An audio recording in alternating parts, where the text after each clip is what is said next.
Hi, Bob Cesca here with the stupid Sarah Palin thing of the week. Sarah Palin was on Fox News Sunday this past weekend with Chris Wallace, and they talked about whether or not to make the Bush tax cuts permanent, and she said, his commitment to let previous tax cuts expire are going to lead to even fewer job opportunities for Americans. It's idiotic to think about increasing taxes at a time like this. Idiotic coming from a Republican who needed to write tax cuts on her hand or else she might forget them, even though tax cuts are the Republicans' whole thing. It was the Republicans who set this expiration date, by the way. It wasn't President Obama, it wasn't President Clinton, it wasn't the congressional Democrats. It were the Republicans and George W. Bush who set the 2011 expiration date for the Bush tax cuts. Corporations are sitting on huge reserves of cash right now. There's no indication whatsoever that if the tax cuts were allowed to continue, that they would invest that money in jobs or wages. And in fact, for the last 10 years of the Bush tax cuts being in place, corporations haven't spent that money on jobs or wages. Wages have stagnated.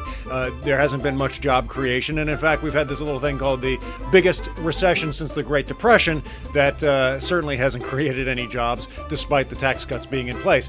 And finally, for every dollar spent on the Bush tax cuts, there's only 32 cents worth of actual economic stimulus. In other words, you spend $1 on the deficit on Bush tax cuts, you only get 32 cents back in terms of stimulus. It's a terrible investment. It's a stupid investment, and that's why this is the stupid Sarah Palin thing of the week.